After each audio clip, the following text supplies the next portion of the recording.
ఒక అంధుడు తన స్నేహితుడితో కొన్ని రోజులు గడిపి తిరిగి ఒకరోజు రాత్రి తన స్వస్థలానికి బయల్దేరాడు. స్నేహితుడు అతనికి ఒక వెలిగించిన లాంతర్ దీపం అందించాడు. అతడు దానిని నిరాకరిస్తూ, నాకు దీపమేమి ఉపయోగం?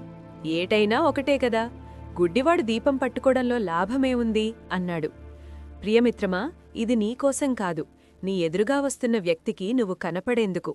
ఈ దీపం నీ చేతిలో ఉంటే నిన్ను వాళ్ళు ఢీకొనరు అన్నాడు. అలా అయితే సరే, తీసుకుంటాను అంటూ అంధుడు దీపం తీసుకుని చీకట్లో బయల్దేరాడు. అయినా కొంత దూరం ప్రయాణం చేసిన తర్వాత వీధిలో ఒక వ్యక్తి అతడ్ని సూటిగా ఢీకొన్నాడు. అంధుడు నిలకడ కోల్పోయి కింద పడిపోయాడు. అతనికి కోపమొచ్చి, నన్నెందుకు ఢీకొన్నావు? నేను దీపం పట్టుకున్నాను కదా, నువ్వు చూసి వెళ్లలేవా అన్నాడు. దీపమేమిటి, నాకేదీ కనిపించలేదు అని ఢీకొన్న వ్యక్తి చుట్టూ చూశాడు. అప్పుడతనికి లాంతర్ కనిపించింది. ఓ, ఇదా?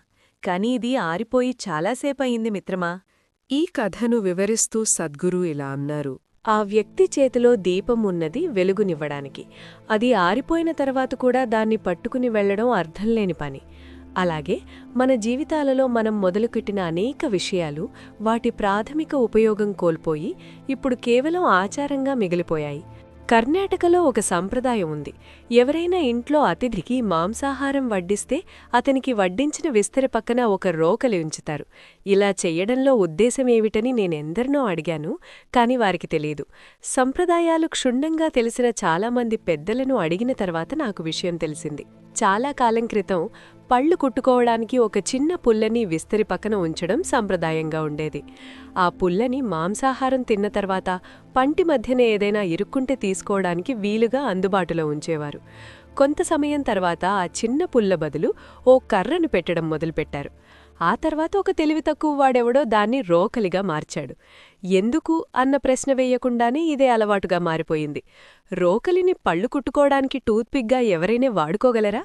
మన జీవితం మెరుగుపరుచుకోవాలని కొన్ని ప్రక్రియలని ఇలాగే సృష్టించుకుంటాము. అవి ప్రధానంగా ఎందుకు మొదలుపెట్టారో మర్చిపోయి కేవలం మన తాతలు తండ్రులు చేశారని మనమూ చేసుకుంటూ పోతే అవి కేవలం ఆచారంగా మిగిలిపోతాయి. తరతరాలుగా ఏదో చేస్తున్నారనే గాని మన సంప్రదాయంలో ఉన్న పద్ధతుల వెనుక ఉన్న ఉద్దేశ్యం తెలుసుకోకపోతే అవి మన జీవితానికి అవసరమో కాదో తెలియక మనం తికమకపడతాం. అంధుడు దీపం పట్టుకున్నట్టుగా మన జీవితానికి మార్గదర్శకం కాగల కొన్ని సాధనాలు మనకు మూఢ విశ్వాసంగా మిగిలిపోయాయి. వీటిని అర్థం చేసుకుని వాటిలోని ఉద్దేశ్యం కలుగొని వీటిని తిరిగి మన జీవితానికి వెలుగు చూపగల దీపాలుగా మార్చుకోవడం అవసరం. అలా కాకపోతే కనీసం మనకు మార్గదర్శకం కాగల కొన్ని కొత్త సాధనాలని సృష్టించుకోవాలి. ప్రేమాశీసులతో సద్గురు.